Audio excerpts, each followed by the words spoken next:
Simplificar el día a día es parte de eso que nos hace más productivos. Pide todo lo que quieras, tráelo por Domex y recibe en la puerta de tu casa totalmente gratis. En Domex corremos por ti. En este espacio hablamos de ideas, de experiencias, del día a día laboral que tú y yo enfrentamos. Hablamos de esas cosas que se esperan que sepas, pero nunca te enseñaron. Esto es Laboralmente Podcast. Bienvenidos una vez más a un nuevo episodio de Laboralmente Podcast. Una vez más conversando esas cosas que por lo regular no se conversan, pero que de alguna forma se espera que sepamos. En esta ocasión me siento muy emocionada por la conversación que vamos a tocar y mucho más por la persona que hoy nos acompaña. Pienso que es una forma de poner sobre la mesa temas importantes desde perspectivas un poco más experimentadas y quizás también desde una perspectiva más neutra. A mi lado tengo aquí al señor César Dargam del CONEP. Bienvenido, César Dargam, ¿cómo está? Gracias, Lorraine. Un placer estar aquí en Laboralmente. Solo lo había visto desde la distancia, o sea que conocerlo es un placer.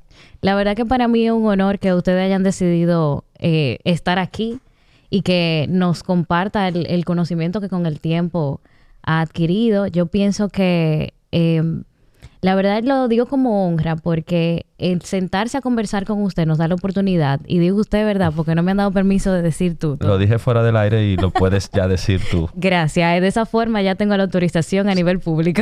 No hay duda. Lo que pasa es que si mi mamá escucha esto, lo primero que va a decir es, pero ¿te dieron permiso para decir tú? Doña, se le dio el permiso. La verdad es que es una honra para mí porque mucho de lo que nosotros intentamos conversar aquí, de poner en aportar nuestro granito, es escuchar diferentes ópticas para aterrizar sobre la realidad que la gente enfrenta, pero también considerando que las realidades se pueden ver muy distintos desde diferentes esferas, desde diferentes realidades, desde diferentes experiencias. Y pienso que el que esté aquí es una puerta invaluable. Así que muchísimas gracias. Gracias por abrir este espacio. Yo quisiera que primero que nada nos cuentes un poquito de qué haces, cuál es el aporte que se realiza desde el CONEP para las personas que aún no lo saben, para que tengamos ahí más o menos una base. Mira, el Consejo Nacional de la Empresa Privada es el principal gremio empresarial de la República Dominicana con 60 años de historia. Hoy en día conformado por 68 asociaciones de todos los sectores de nuestra economía y 76 empresas, pero indirectamente representando a más de 60,000 empresas, desde las grandes hasta las medianas, pequeñas y microempresas de todos los sectores de nuestra economía y de todas las regiones de nuestro país. Nuestra agenda es una agenda pro desarrollo. Creemos realmente en la República Dominicana, creemos en el desarrollo sostenible en el tiempo de la República Dominicana, y para eso tratamos de resaltar la acción responsable del sector privado. Por eso temas como los que tratas en este programa ocupan un lugar primordial en nuestra agenda. Yo pienso que mucha gente ve al CONEP como algo, bueno, como el mundo laboral, como algo grande, como algo frío, como que existe, es una asociación, es un consejo. Veo muchas empresas grandes que forman parte del consejo, pero realmente ¿cómo me afecta ese consejo a mí como persona? Que muchas veces lo vemos más como, y son comentarios reales de la gente, lo vemos más como, y aunque suene como algo pesado, de una pose, ¿verdad? Sí. Como lo bonito de la empresa privada. Si a una persona le preguntan por un empresario, se imagina a alguien en un saco, en una corbata, en una oficina fría, con aire acondicionado, o en una gran industria con miles de personas trabajando. Pero si nosotros hacemos una radiografía de la República Dominicana, el empresario es mucho más que ahí. Si nosotros vemos, el 85% de todas las empresas en nuestro país tienen menos de 15 trabajadores.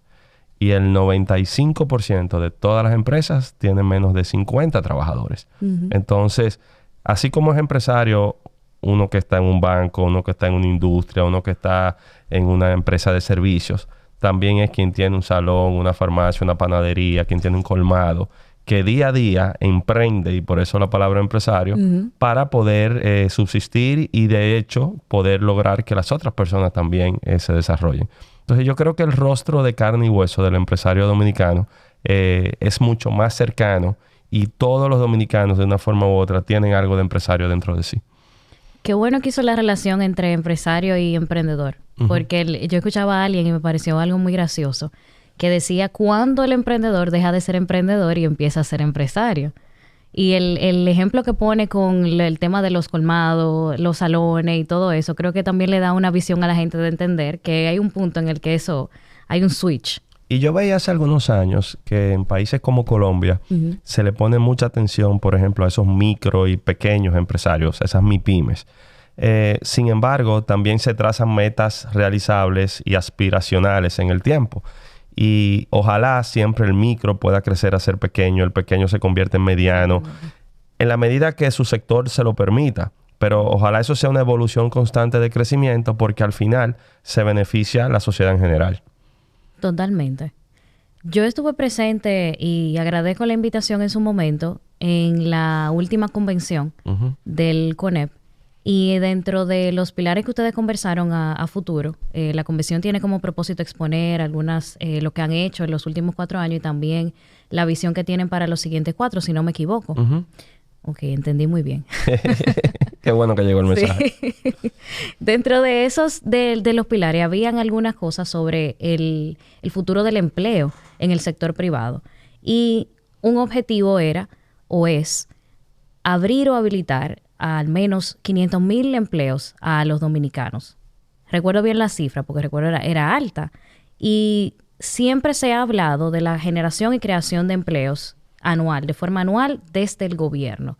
Siempre eso es una meta que el Ministerio de Trabajo hace, pero también desde el CONEP pues hay iniciativas que hacen que estoy buscando la palabra, se motiva a que la empresa privada pues también se coloque esas metas. No sé, y eso es una pregunta, si las metas que tiene el Ministerio de Trabajo en la creación de empleo y la creación de empleo desde el CONEP a nivel de objetivo se convergen o son mezclas o son empleos que están de forma dividida. Déjame ver si logro conectar algunas de las cosas que han mencionado. Lo primero de ellos es, y gracias por la valoración de la convención empresarial. Mucho antes de yo estar en el CONEP, hace 60 años, un grupo de representantes de diferentes sectores, en un momento muy particular de nuestra historia, era el momento justo después de la tiranía de Trujillo, los primeros esfuerzos de establecer una democracia. Sectores distintos de nuestra economía se sentaron en una mesa y trazaron una agenda que trascendía su propio negocio. Esos 60 años más tarde se ha convertido en un proceso profundo de consulta transversal en todo el sector empresarial, visualizando no la coyuntura del momento, sino un poco más allá en el mediano y largo plazo, cuál es el país que nosotros queremos construir.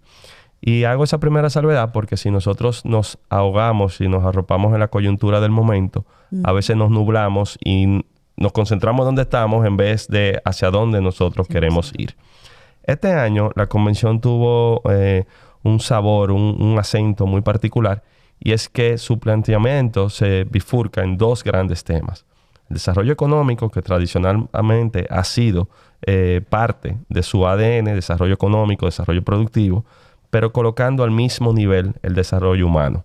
Entonces, lo que estamos visualizando es una República Dominicana que en el corto y mediano plazo le sea tan importante medir su crecimiento económico, su Producto Interno Bruto, sus exportaciones, sus inversiones, todo eso, ¿verdad? Pero al mismo tiempo, si eso está llegando a las personas y le transformando su vida. Claro. Y cuando vemos ese aspecto, el tema del empleo y el de la seguridad social ocupan un lugar muy importante. Así como la salud, como la educación, empleo, seguridad social son uno de los ejes que hemos planteado. Habiendo dicho eso y esperando no haberme extendido mucho, tú has mencionado esa aspiración porque este año quisimos poner metas concretas. Es decir, en 4 años, mídanme si nosotros cumplimos eso que nos trazamos. Y hablamos de la generación de 500,000 empleos en la República Dominicana. ¿Qué sucede? Si nosotros vemos qué es el empleo en nuestro país, hoy en día, al cierre del año 2023, la Tesorería de la Seguridad Social decía que habían cotizando, es decir, empleos formales, alrededor de 2.3 millones de dominicanos. De esos, alrededor de 3/4 partes eran empleos privados, generados por el sector privado, y el resto eran empleos del sector público, alrededor de un 25%. Sin embargo, eso es el empleo formal. Ese es el que cotiza, el que se mide, el que tiene un peso específico en nuestro funcionamiento. Pero hay otro componente que es interesantísimo, que es el empleo informal. Y ese no se mide por la tesorería, se lo mide el Banco Central con encuestas. Y calcula que eso puede ser un 57% de todo el empleo que se genera. Entonces, eso es más del doble. Por lo cual, ese número nos coloca en que hay casi de 6 millones de dominicanos que tienen algún tipo de empleo. Más de la mitad son informales y el resto son empleos formales. Entonces, una aspiración de ese país a futuro es que cada vez más se reduzca la informalidad, porque perjudica al trabajador, perjudica a la empresa, perjudica al Estado y al final del día nos perjudica a todos. O sea, en la medida que reducimos la informalidad y aumentamos la formalidad, ese desarrollo permea en muchas esferas. Sobre la base de eso, lo medible es lo formal. Y por eso hablamos de 500,000, porque a 4 años entendemos que un crecimiento anual a razón de 125,000 puestos de empleo es algo alcanzable. La base de eso es precisamente cuánto hemos venido creciendo en la República Dominicana en los últimos 4 años, cuáles son las condiciones que percibimos en un ambiente de estabilidad política, en un ambiente de desarrollo económico con inclusión social y de paz social.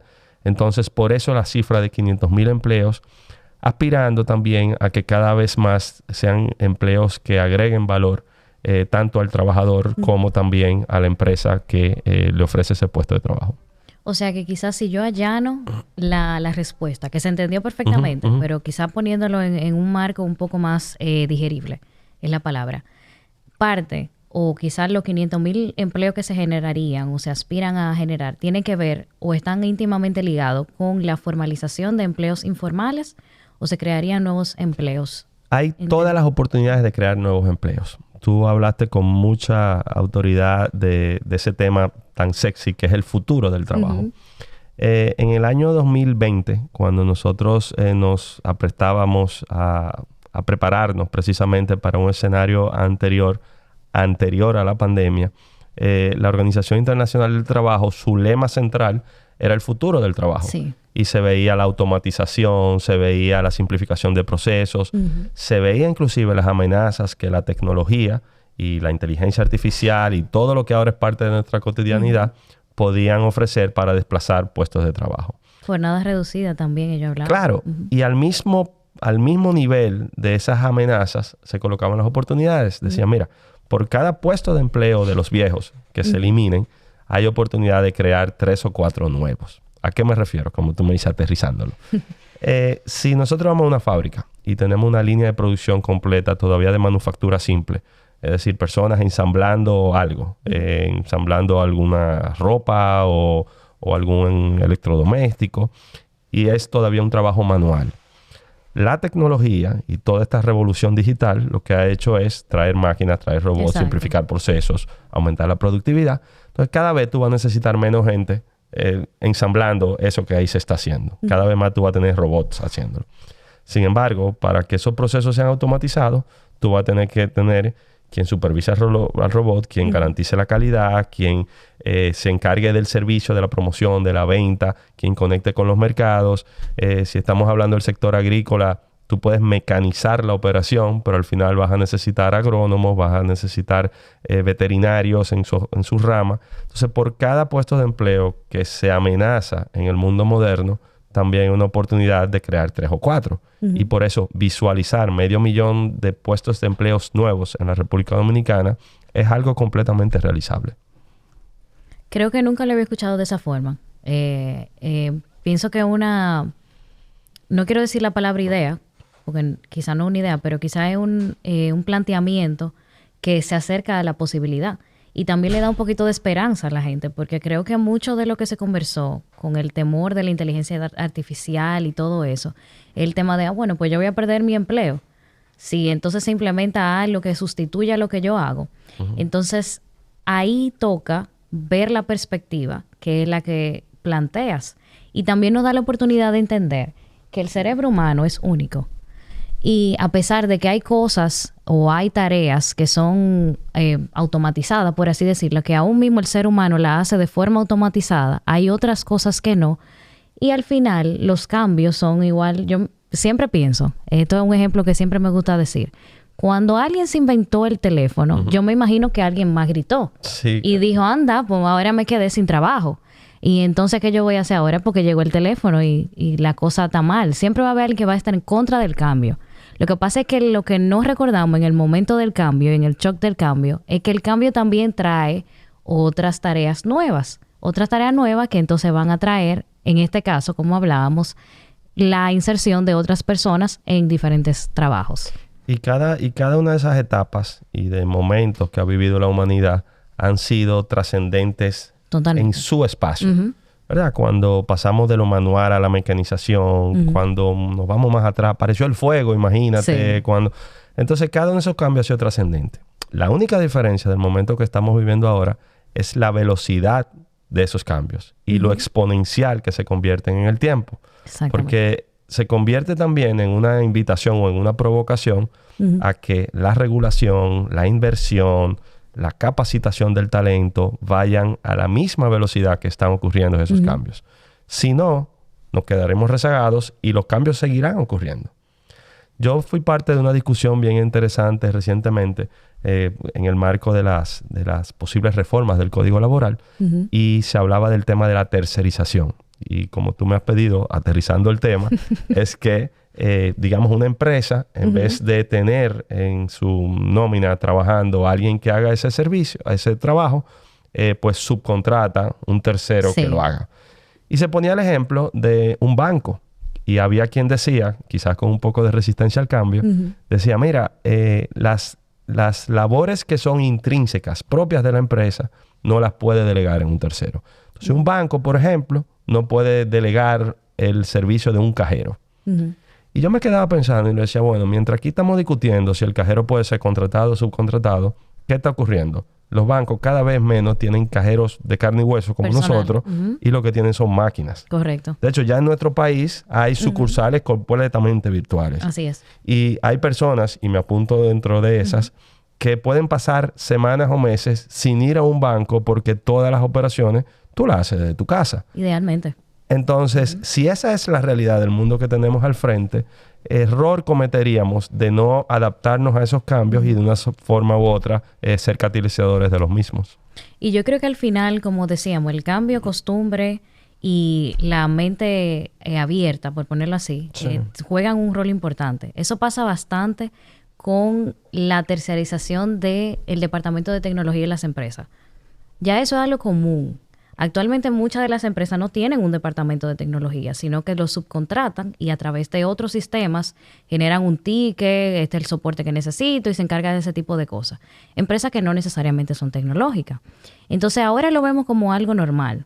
Pero siempre he dicho que el sector de la tecnología nos lleva años luz en todo. Nos lleva años luz no solo por ser tecnología, sino por la forma en que se fue llevando por las personas que trabajaban. Y lo aterrizo un poquito. Sí, ahora soy yo que te voy a decir que lo aterrice. Lo aterrizo de verdad. El candidato como persona que va a trabajar en el ambiente de tecnología es una personalidad un poco más decidida que el resto de nosotros. O bueno, me voy a incluir ahí. Sí.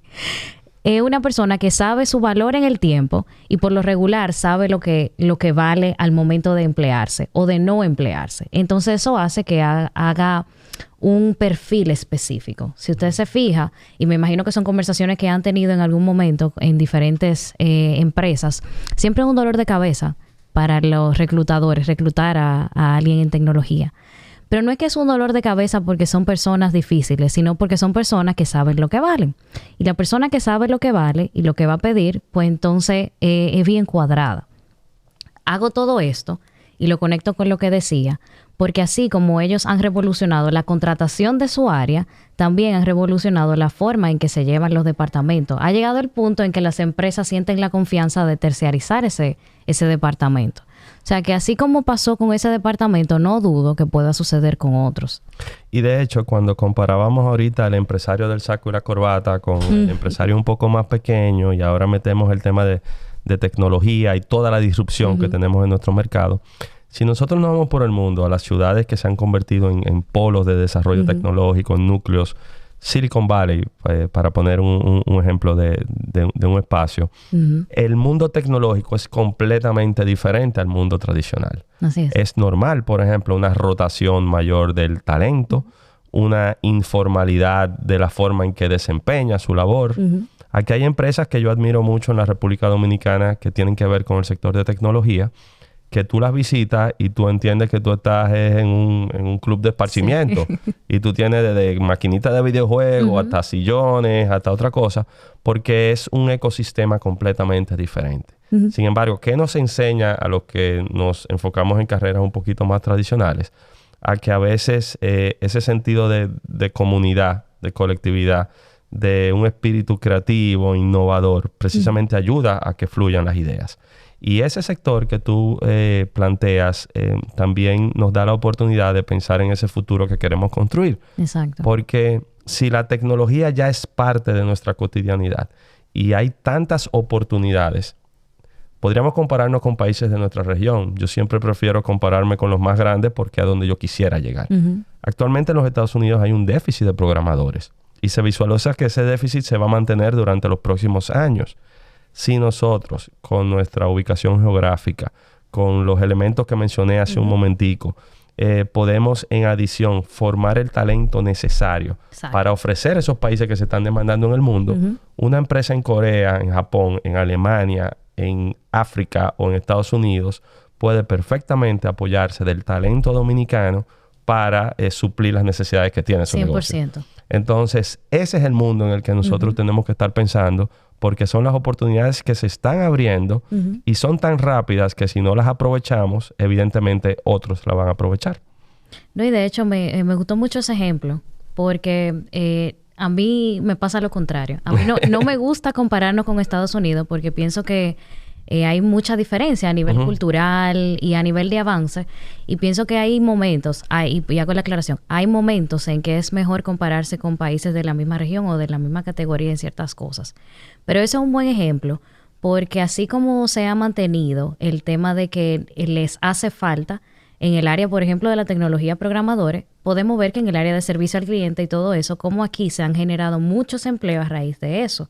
Y como muchos países, y aquí hago el hincapié en India, que ha sido un proveedor por excelencia a nivel tecnológico y de servicio al cliente para Estados Unidos, pues ahí en buen dominicano, se ha comido todos los caramelos.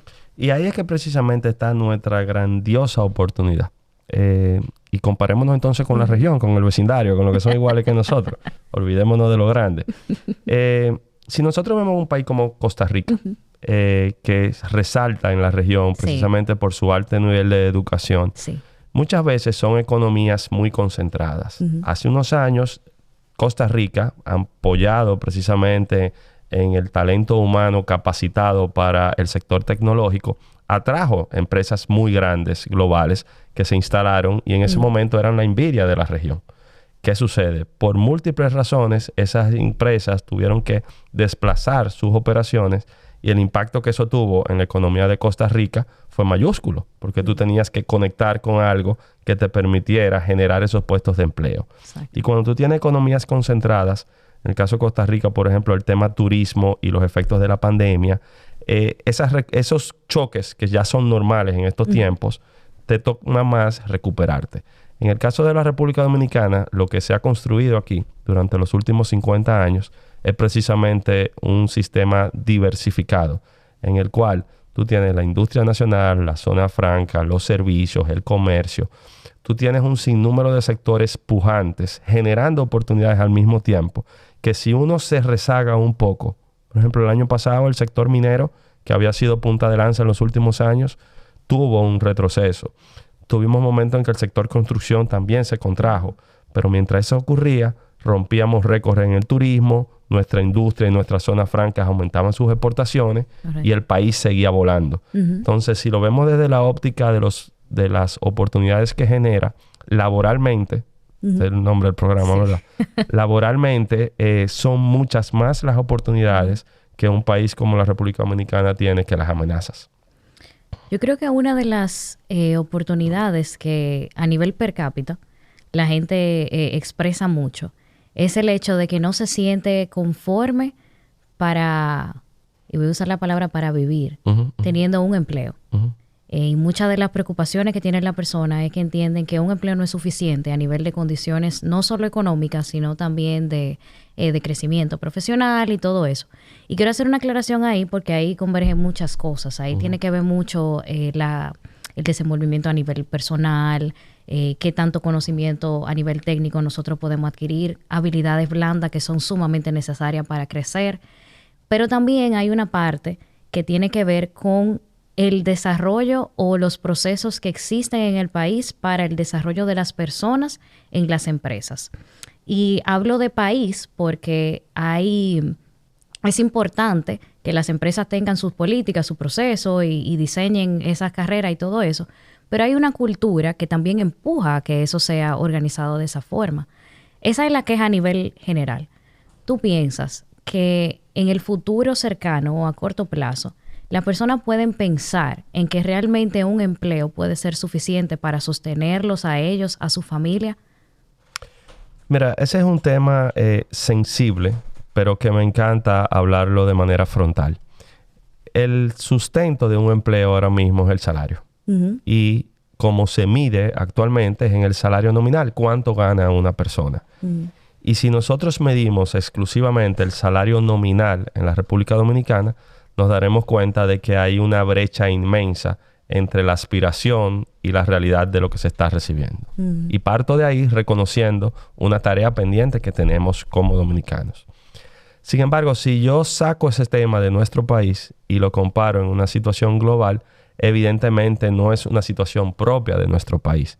Es todavía un tema en discusión y una realidad en muchos otros países del mundo. Si nosotros vemos la realidad actual, como decíamos al principio, a lo mejor nos nublamos. Y a veces hay que respirar. Cuando uno va subiendo una montaña, a mí me enseñaron un tiempo que si vas a descansar, mira para atrás para que veas lo que ya recorriste y no para arriba porque dice, yo ahí no subo.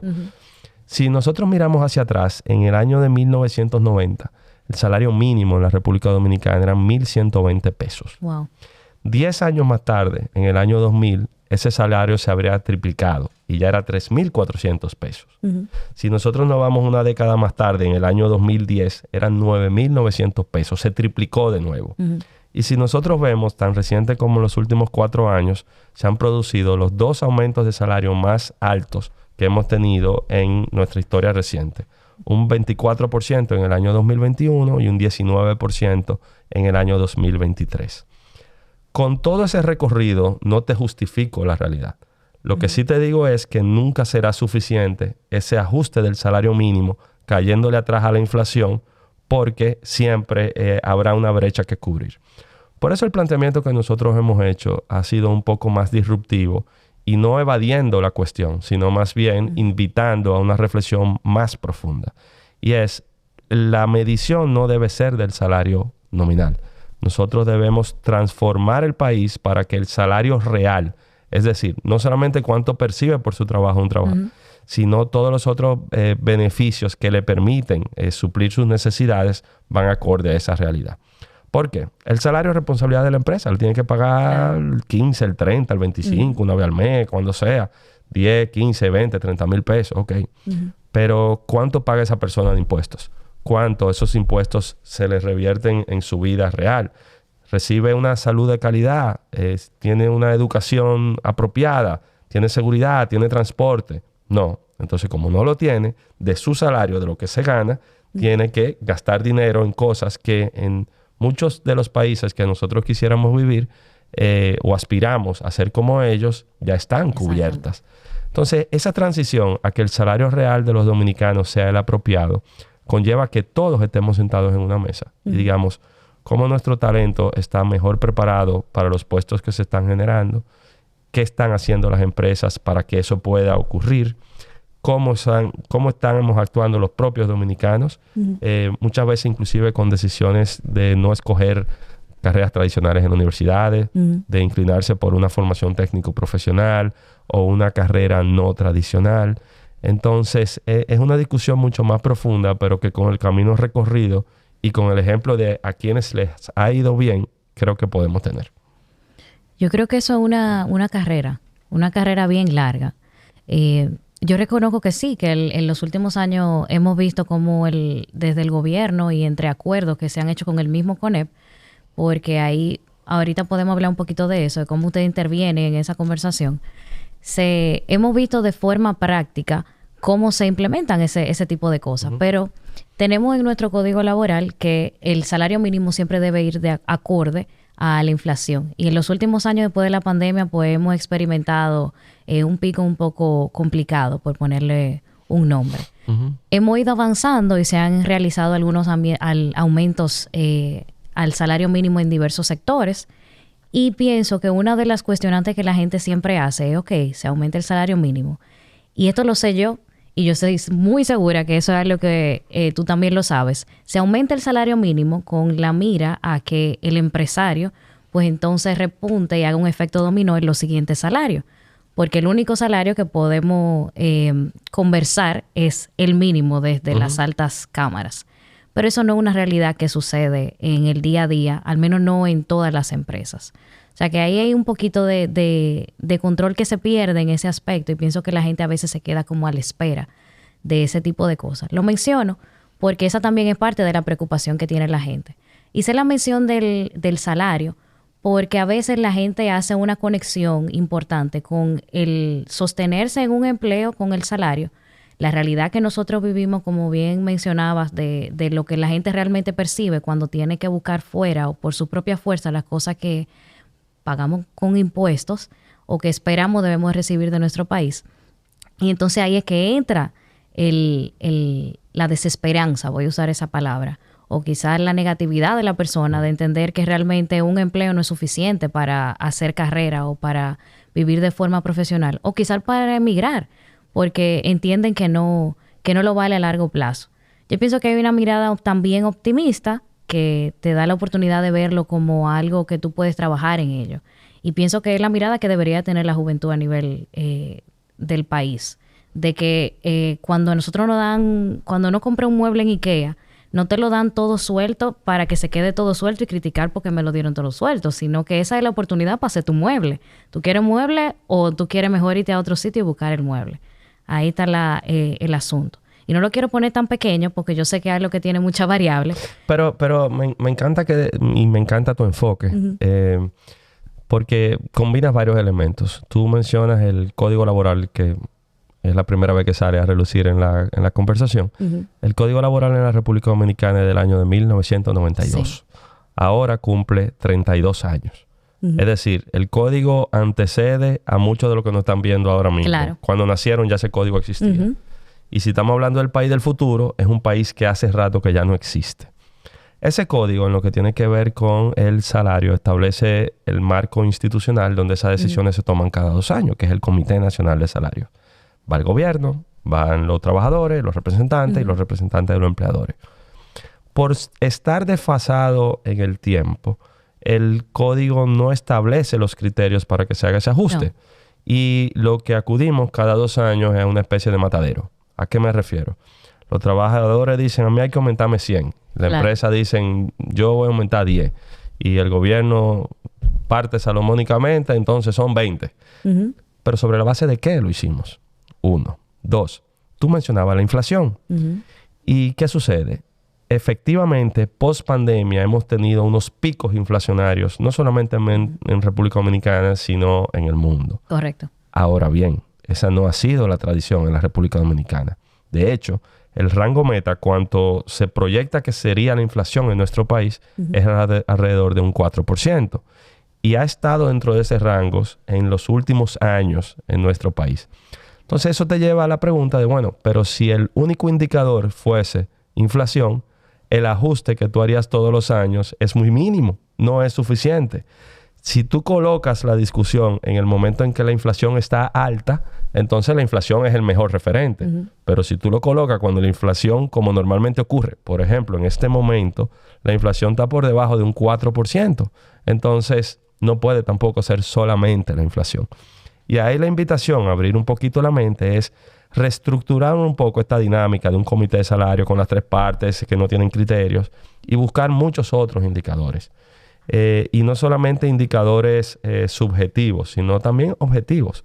Nosotros, por ejemplo, deberíamos medir la productividad. O sea, cuánto está esto agregando a nuestra economía y a las empresas y cómo eso se revierte positivamente en los trabajadores. Y yo te he puesto a ti que el círculo virtuoso que nosotros generaríamos sería mucho mayor que el pleito de la inflación es poco, la queja, sino vamos juntos a ver cuál es el criterio mejor y a poder seguir transformando de manera positiva. Tú mencionaste una palabra clave, es medición. Sin la medición, yo pienso que se nos dificulta bastante poder establecer nuevas prácticas. Yo creo que se ha hablado mucho recientemente y debido a los últimos anuncios y todo eso, de implementar medidas diferentes en el mundo empresarial. Recientemente escuchábamos cómo se habla de un plan piloto de recortar o de acortar la jornada laboral y pienso que eso es una de las medidas innovadoras de este tiempo a nivel global. Durante varios años ya, varios países han implementado planes pilotos, han tenido sus resultados, han medido, pero por lo regular son países que miden su productividad. Y pienso que la medición de la productividad, que fue a lo que mencionaste ahora mismo, es clave para poder entender cuál es la diferencia del antes y el después. La medición es algo que nos permite, y creo que eso es lo que a la gente se le olvida por algunos momentos, cuando hablamos de regulaciones, porque eso suena como una palabra grande y como pesada. Pero las regulaciones nos dan eso, nos dan mediciones y nos dan poder implementar de forma efectiva ese tipo de cosas. Hago la mención de la reducción de la jornada, porque es una de las medidas más recientes que hemos escuchado y también ha sido muy conversada de muchas formas, de manera positiva, de manera negativa. Yo tengo una óptica un poco positiva sobre eso, pero pienso también que hay cosas que también tenemos que ver con una mirada un poco más realista sobre nuestra realidad cultural. Y a mí me gustaría saber, en la opinión de César Dargam, no del CONEP, para limpiarlo ahí, ¿cómo usted cree? O cómo tú ves, porque ya dijo usted otra vez. Tú te estoy dejando porque ya te lo he dicho otra vez, entonces. La costumbre. Es por tu mamá te está viendo el programa. Sí, es así. Pero me gustaría tener como una idea a nivel personal quizás. Y no poniéndolo ahí como algo, ¿verdad? Porque a veces a mí me gusta ver la cosa positiva, pero yo tengo la realidad aquí también. Lo que pasa es que escojo ver lo positivo. Entonces me gustaría tener como una idea a nivel personal de este tipo de iniciativas. No te hablaré a título personal porque no es tan fácil desprenderse de los roles. Lo que sí te puedo asegurar es que no asumiera el rol si no estuviera personalmente convencido de lo que estoy haciendo. Esta discusión que se ha generado con la reducción de la jornada es interesantísima porque tal y como ha informado el Ministerio de Trabajo, este es un plan piloto y voluntario. Es decir, vamos a ver si funciona, vamos a medirlo en el tiempo. Creo que 6 meses fue el plazo que se estableció. Y voluntario de que eso lo harán las empresas que consideren hacerlo. Eso me lleva a una experiencia que he tenido, o sea, lo hablo por voz propia, y que yo creo que en sentido general las empresas en la República Dominicana hay un nivel de conciencia y sensibilización del impacto que tiene el bienestar de sus colaboradores en la productividad de las empresas y en el resultado final que tiene. ¿A qué me refiero?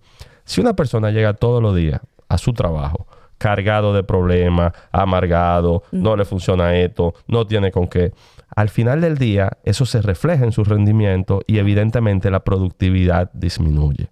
La aspiración sería que todo el mundo tenga algún nivel de bienestar que le permita disfrutar el trabajo que está desarrollando, hacerlo con un amor que lo que haga es producir más y pueda aumentar aún más sus capacidades. Entonces, los indicadores que van ligados a reducción de la jornada en los países que lo han hecho, y son países nórdicos, países asiáticos, de los que a ti no te gusta que yo compare, son países que tienen altísimos niveles de productividad y que lo han medido precisamente en ese equilibrio que tiene y cómo se genera bienestar en el colaborador. Yo creo que no está mal que en República Dominicana hagamos el ejercicio, que sea voluntario, que sea piloto, pero que tengamos en cuenta de que si no lo orientamos a esos indicadores y si esto no se convierte en una relación ganar-ganar, pues no va a funcionar. Claro. El discurso es lindísimo y yo podría venir y hablarte solamente de la óptica de los trabajadores. Creo que hay mucho. Sin embargo, esto es como el huevo y la gallina. Sin empresas no hay trabajo, sin trabajo no hay empresa. Esto es una relación simbiótica que tiene que producir beneficios para todos. Y yo creo que mejorando las condiciones de los trabajadores se aumenta la productividad y en consecuencia la rentabilidad de la empresa y al final vivimos en esa sociedad equilibrada. Yo creo que la palabra productividad y competitividad ahí van de la mano, porque teníamos una conversación en episodio pasado sobre eso, porque vemos la parte bonita de voy a trabajar menos, entre comillas, pero realmente lo que yo estoy diciendo es que yo voy a hacer lo mismo que yo hago en menos tiempo. Y eso demanda de mí una competitividad mayor. Ya el mundo laboral es competitivo como es hoy. Acomodarse, entre comillas, en iniciativas como esta hace que sea todavía más competitivo. Sí, y la pandemia nos puso frente a una realidad que veíamos lejísima. Se hablaba del teletrabajo, por ejemplo, y se hablaba como algo del futuro. Y en cuestión de meses tuvimos que hacer una transición hacia el teletrabajo.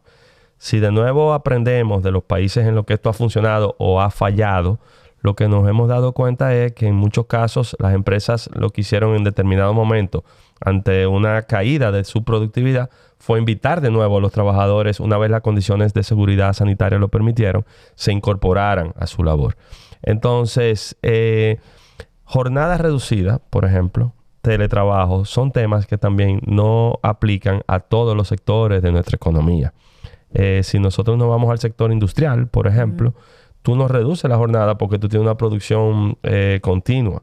Si nos vamos quizás a una empresa de servicio, puede ser algo mucho más aplicable. Y por eso tenemos que ver la realidad y los efectos de las regulaciones que estamos impulsando para que se conviertan en facilitadores de la generación de desempleo que todos añoramos.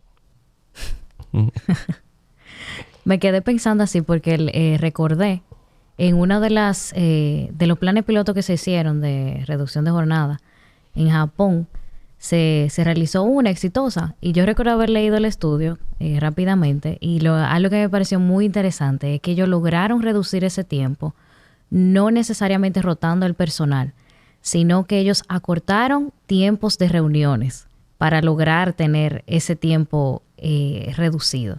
Y aquí, y sin irnos tan lejos como Japón, se han venido haciendo propuestas durante la última década para flexibilizar la jornada. Porque, ¿qué sucede? El código te establece cuántas horas a la semana se puede trabajar y cuántas horas al día se puede trabajar. Lo que se ha venido planteando es, mira, ya hay sectores de nuestra economía que posiblemente trabajan un poco más en los límites permitidos, inclusive en estándares internacionales, un poco más al día, pero reducen el número de días a la semana. Correcto. Si en vez de tú trabajas 8 horas, tú trabajas 10 horas con los descansos, con la contraprestación correspondiente y todo. Pero en vez de trabajar 5 días o 5 días y medio en la semana, tú trabajas 3 días y luego descansas 3 y vuelves 3 días. Eso ha dado resultados. Me parece que es lo que quiere Carlos Slim, que ha repetido durante más de 5 años. Sí, y esa jornada flexible ya está en la práctica en muchos sectores. Lo que pasa es que bajo la normativa actual implica una autorización, una tramitación que estamos procurando precisamente cómo eficientizar esos procesos, reducir burocracia y lograr que ese tipo de transformaciones pues sigan generando oportunidades. Definitivamente. ¿Tú crees que exista el CONEP ha ayudado a que la empresa privada o que a nivel empresarial se haya crecido de alguna forma? El CONEP es un medio. Yo creo que el resultado lo provocan las propias empresas. El CONEP es un espacio de confluencia. Y créeme que por la diversidad de nuestra membresía no siempre es fácil ponernos de acuerdo. Tiene muchos sectores, muchos intereses. Eso sí, cuando nos ponemos de acuerdo en algo y cuando es una agenda compartida con puntos de interés común, pues la legitimidad de esas propuestas y la fortaleza de esas acciones es contundente. Entonces, sin restarles méritos al CONEP, el CONEP es un reflejo de lo que es posible lograr a través de una acción empresarial responsable en la República Dominicana. Hago la pregunta porque si nos vamos pensando en países como a lo que a ti te gusta comparar, Estados Unidos, no existe un consejo de empresa privada, sino que el gobierno funciona como más centralizado. Evidentemente, son realidades diferentes. Ahí hablamos lo que decíamos ahorita. Nos llevan años luz en muchas cosas. pero esto no existe. Entonces aquí tenemos la oportunidad como de tener esa conversación. No sé, y aquí hablo desde el conocimiento 100%, si en países de nuestra región existen consejos de este tipo que tengan conversaciones a nivel nacional. Sí existen, quizás con diferentes momentos históricos, porque lo que a nosotros nos ha tocado en la República Dominicana, fuera de los ciclos que están ocurriendo en nuestra región, ha generado realidades muy distintas. Nosotros tuvimos una dictadura de 31 años que terminó en el 61, pero luego nos tomó unos añitos esa transición a la democracia. Cuando llegamos al año de 1966 hasta la fecha, aquí hemos tenido elecciones, alternancias. Aquí no han matado a un presidente, aquí no han dado un golpe de Estado a partir de esa fecha. Entonces, esa estabilidad política yo considero que ha forjado una clase empresarial responsable, madura, con mayor nivel de sensibilidad, que ha entendido el rol que le corresponde en cada uno de sus momentos. Si lo comparamos con el resto de la región, donde cada vez más ha tenido espacio el populismo, regímenes autoritarios, que afectan con principios básicos como la iniciativa privada o la libertad de empresa o la propiedad privada, el nivel de confrontación sector privado-gobierno ha sido mucho mayor. Aquí, en muchas ocasiones, inclusive se ha confundido el rol. El CONEP no es un partido político. El CONEP es un gremio que representa los intereses de un sector. Y sobre la base de eso, en muchos momentos somos facilitadores y podemos entrar en un diálogo constructivo con el gobierno, pero también con la oposición o con grupos sociales. Pero cuando tenemos que tener nuestras diferencias, también las tenemos. Y eso puede ocurrir en una democracia, en un ambiente de respeto. Y al final del día logra que no vencer, sino convencer y lograr construir las cosas juntos, y eso tiene mucho mayor valor. Sí, yo soy una persona que ahora mismo está escuchando esta conversación, que estoy completamente segura, anda diciendo, wow, qué bonito se oye todo eso. Ojalá fuera así mi realidad ahora mismo, o quizá pueda verlo así en el día a día, porque a veces podemos escuchar cosas y nos llenamos de emoción y creemos que todo es posible, y después lo dejamos de escuchar y nos vamos a una realidad diferente y decimos que no, esto no se puede. Me pasa todos los días. Claro, es que es fuerte el asunto. Ahí hay que hacer una tarea de recalcular. Me gusta mucho hacer esa semejanza como el GPS. El GPS nunca te deja. Tú te puedes desviar 500 veces y el GPS te va a recalcular la ruta. Tenemos que recalcular la ruta con el pensamiento correcto. Ahí bien poético. Pero yéndonos a esa persona que nos está escuchando y piensa así, ¿qué hace el CONEP que le afecta a esa persona a nivel profesional? Bueno, como te he dicho, el CONEP es un interlocutor. El CONEP representa una serie de sectores, de empresas, de intereses, pero también sus acciones se fundamentan en principios. Y te he ido mencionando algunos.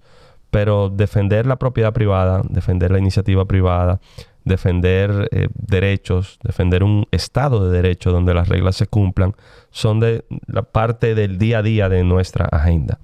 Hay principios en los que quizás no todos vamos a estar de acuerdo. Claro. Por ejemplo, nosotros creemos y defendemos que el Estado sea tan pequeño como sea posible y tan grande como sea necesario.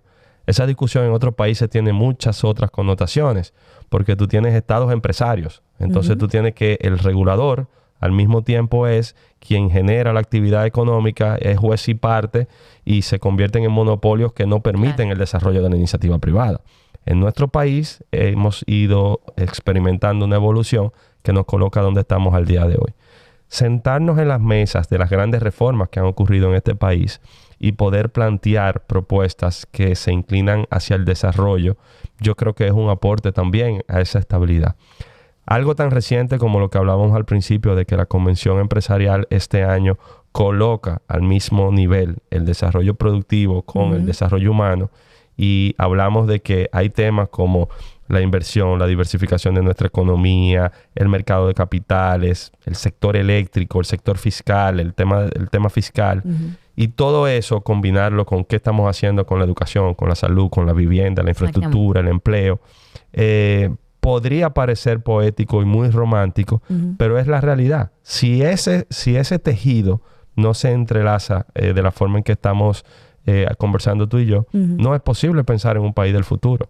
Nosotros tenemos un vecino que es la antítesis de lo que aquí hemos podido construir. Yo te hablo de estabilidad, progreso y desarrollo, y justo al otro lado de nuestra frontera tenemos el ejemplo de lo que no funciona. Y si nos vamos un poquito más lejos, también vemos casos que no han funcionado. El de aquí no es perfecto, no es el mejor, pero tenemos la capacidad de sentarnos y hablar como estamos haciéndolo tú y yo, de cómo cambiar las cosas. Es bien correcto eso. La verdad es que tiene mucha razón. Y también creo que nos da la oportunidad de entender perspectivas. Yo creo que es el fin de todo esto es entender perspectiva y qué nosotros podemos hacer desde el lugar donde estamos. ¿Qué podemos hacer con lo que tenemos? Y hay algo que no siempre es fácil, y es a veces despojarnos de ustedes y nosotros y empezar a hablar en colectivo. O sea, tú y yo podremos no estar de acuerdo en todo lo que yo estoy diciendo. Pero, ¿y qué tal si nos enfocamos en eso que sí estamos de acuerdo y lo asumimos como un proyecto de nación y lo empujamos juntos? Y en lo que no estemos de acuerdo, hablemoslo. Y si no nos pusimos de acuerdo, no nos pusimos de acuerdo. No es posible. Pero a veces perdemos un tiempo inmenso caricaturizando o catalogando con estereotipos. Los sindicatos son malos por esto, los empresarios son malos por esto, el gobierno es malo por esto. Y no pensamos en qué podemos nosotros construir juntos. Y qué se puede sacar de cada uno. Claro, y todos esos temas que tú tratas aquí, desde las diferentes ópticas y procurando aterrizarlos, yo estoy seguro, porque he tenido muchos años involucrado en ellos, que si lo vemos desde la óptica del nosotros, podemos lograr grandísimas cosas. Y no tiene que ser tan conflictivo. Claro. Los retos antes las discusiones eran entre empleadores y trabajadores, por los derechos fundamentales, por las grandes reivindicaciones. Eso generó revoluciones inmensas en muchos países. Ahora, los retos que tenemos todos enfrente constituyen una amenaza en la medida que no tenemos la capacidad de responder a ellos. Entonces, por eso, o nos sentamos y nos ponemos de acuerdo en el plan que queremos, o esos retos, esos cambios nos van a arropar.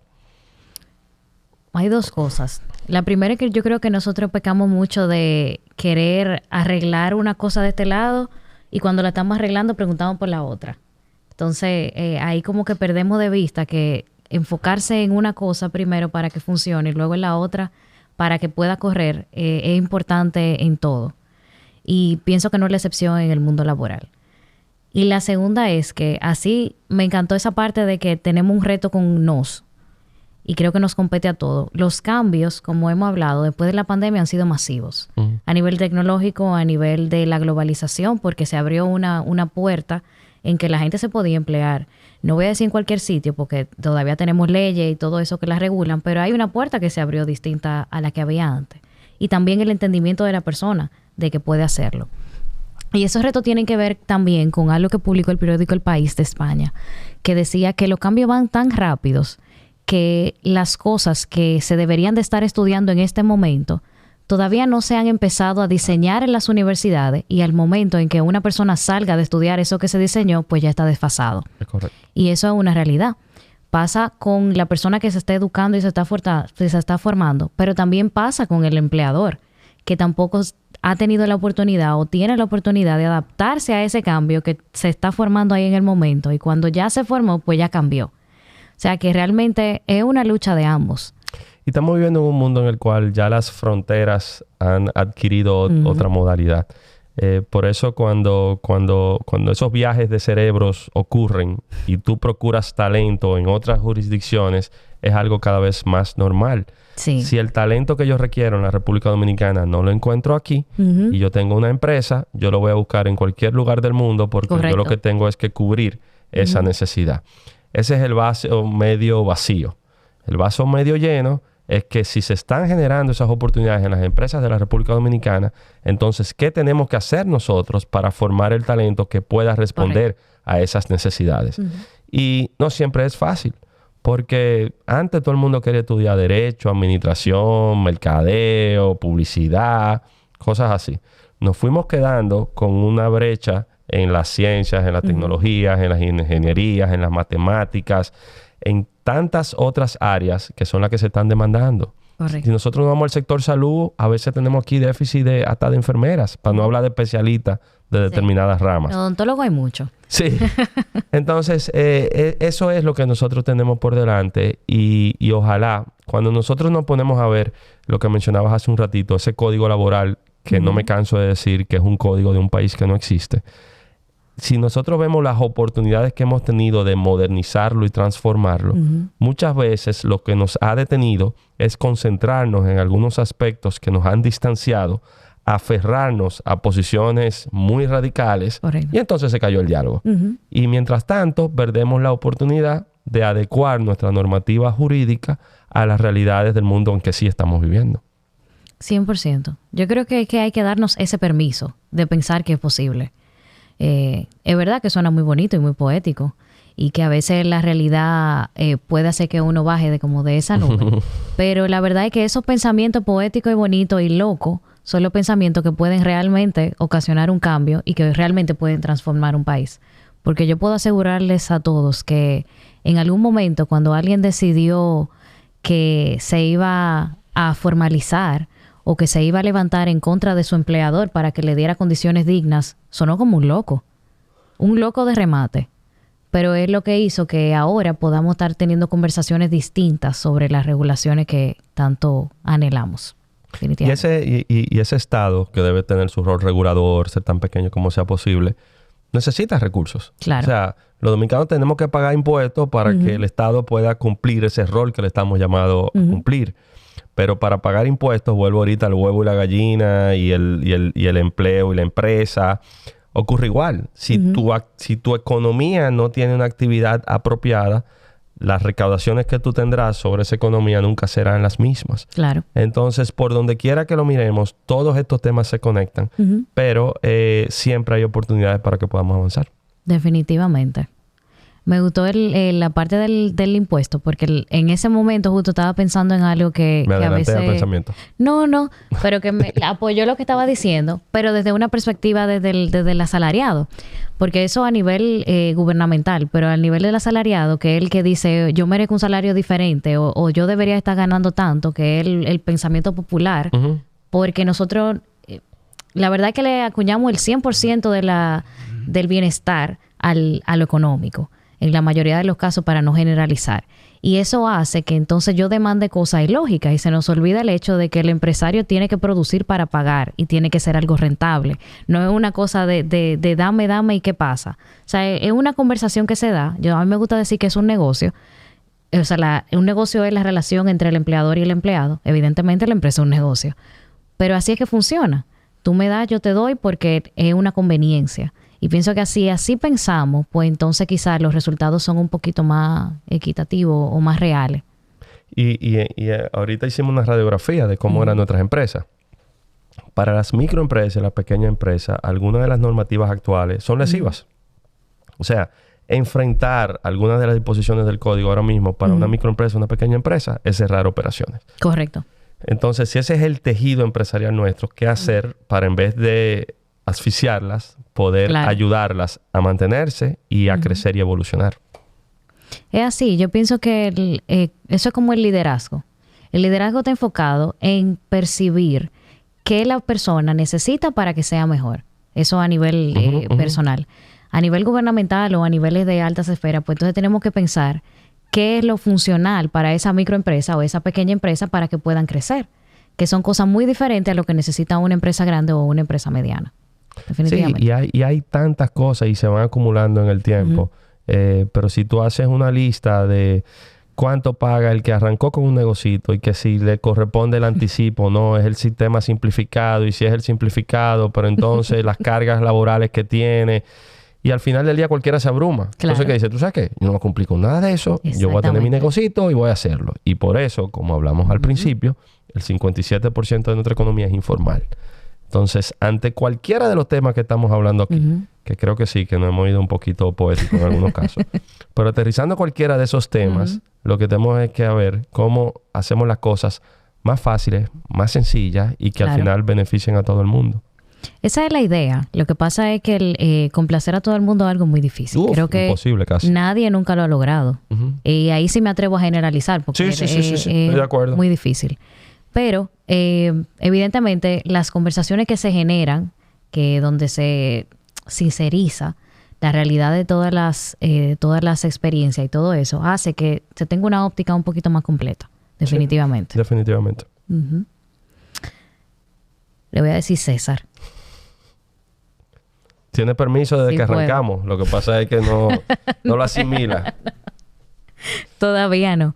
La verdad es que esta conversación me ha gustado bastante porque a pesar de que habíamos conversado antes y de hecho en esa conversación me quedé así como con el visto bueno de que ok, sí, a veces uno tiene conversaciones y uno dice como que va a ser buena o no, porque hay diferentes personalidades, ¿verdad?